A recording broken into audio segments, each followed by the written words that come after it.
Bonjour à tous, c'est Ejawan. Aujourd'hui, on se retrouve pour parler du match Lorient-PSG avec un fin de victoire du PSG 2 buts à 1. Bon, après, malheureusement, c'était pas un match très intéressant. En fait, c'est souvent les matchs qui sont joués à 13 h par le PSG et surtout contre des petites équipes. Et ben, en général, ils se donnent pas à fond. C'est-à-dire que c'est le genre de match où il faut compter sur un exploit individuel pour qu'ils gagnent. Sinon, dans le contenu du match, voilà, il n'y a pas grand-chose. Et c'est ce qui s'est passé. Donc voilà, l'homme du match, ça a été une fois Neymar. C'est vrai que cette année, Neymar, il est vraiment monstrueux. C'est le meilleur joueur du PSG.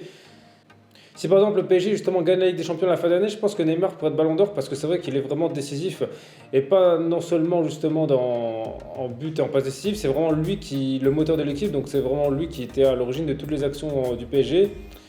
Donc le PSG vont ouvrir le score grâce à Neymar, mais en fait c'est un but car le gardien il a fait vraiment une mauvaise relance, donc on va dire que le gardien de Lorient a fait une Donnarumma plutôt, et le PSG va réussir à lui prendre le ballon.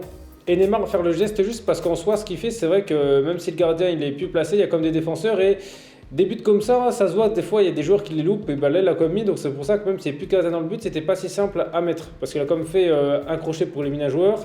Donc c'était pas mal. Le deuxième but du PSG bah, il va arriver sur corner. Donc c'est un corner tiré par Neymar avec un but de Danilo. C'est vrai que de temps en temps, Danilo il marque sur corner.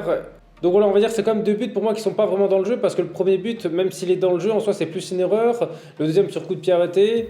Donc voilà, c'est le genre de match bon, qu'il faut gagner, mais ça montre que le match en soi n'est pas fameux parce que c'est que Lorient et ils ont eu beaucoup de mal au milieu de terrain. Et ça, c'est quand même un peu dommage, mais c'est vrai que c'est le problème du PSG cette année. Et s'ils perdent leur match, ce sera certainement à cause de ça. Certes, en Liga, ils gagnent, mais en Ligue des Champions, ça va être compliqué de ne pas pouvoir gagner le milieu de terrain.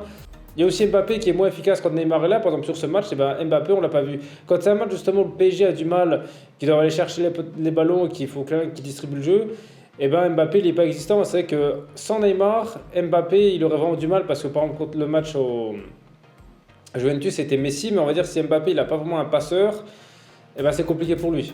Et là c'est comme dommage que Mbappé il est toujours on va dire en dents de scie, c'est-à-dire que contre la Juventus c'est vrai qu'il a fait un super match, mais là contre Lorient, voilà c'était compliqué. Alors peut-être qu'il y a la fatigue qui joue parce qu'il a joué justement dans la semaine. Mais bon, c'était un peu dommage parce que c'est vrai que l'équipe là, normalement, s'attend qu'ils gagnent vraiment facilement, alors qu'ils ont quand même fait revenir au score encore un petit peu, ils gagnaient pas. Bon, après, vu que c'est la dernière journée de championnat avant la Coupe du Monde, peut-être justement qu'ils étaient un peu la tête ailleurs. En plus, ils ont de la chance que Lorient, ils ont trouvé la barre, voilà, ils ont fait un poteau, donc encore un petit peu justement, Lorient aurait pu même mener au score, parce que c'est vrai que je pense que s'ils avaient mis le deuxième but, à mon avis, à 2-1, ça aurait été différent. Après, les remplaçants aussi n'ont pas été efficaces, comme par exemple Ekitike. C'est vrai que lui, honnêtement, depuis le début du match, je crois qu'il a même pas mis encore un but. Et le PSG, je ne sais pas pourquoi ils l'ont acheté, parce que pour moi, c'est vrai qu'il n'a pas justement le profil que le PSG a besoin. C'est-à-dire que, entre guillemets, de ce qu'on voit, c'est comme un Mbappé, mais en beaucoup moins fort. Voilà, c'est le même type de joueur. Et le PSG aurait plus eu besoin d'un joueur qui joue en neuf, vraiment, mais pas un joueur au niveau là, parce qu'en fait, depuis le début de la saison, il n'a pas mis un but. Il apporte rien, il n'est pas efficace et je comprends pas vraiment pourquoi le PSG le fait jouer à part pour faire tourner. Voilà, je comprends pour vu qu'il n'y avait pas Messi, mais il aurait pu limite mettre Sarabia à la place parce que Sarabia, il est quand même un niveau au-dessus. Voilà, pour moi, ce joueur, c'est une belle déception. Et de toute façon, je pense qu'il va pas rester au PSG parce que c'est vrai que de toutes les recrues, je pense que c'est quand même lui le moins efficace. Et j'ai pas compris déjà pourquoi le recruter, honnêtement. Je sais pas ce qu'il faisait à Reims, voilà, s'il faisait des miracles, mais là, en tout cas, au PSG, il n'a pas de qualité, on va dire, exceptionnelle. Il a pas c'est pas un tueur devant le but. Il court pas spécialement très vite. Il n'a pas non plus un niveau de dribble super efficace. Il n'aide pas spécialement défensivement. Voilà, donc je ne vois pas qu'est-ce qu'un joueur comme ça, on va dire, apporte au PSG. Et en tout cas, vaut mieux limite prendre un jeune combattant. Ils avaient qu'à limite faire jouer des joueurs de leur centre de formation. Au moins, peut-être qu'il y aurait des jeunes qui auraient pu éclore. Donc voilà, après vous, justement, dites-moi dans les commentaires ce que vous avez pensé de ce match. Voilà, des choses que j'ai dit, que vous n'êtes pas d'accord avec moi.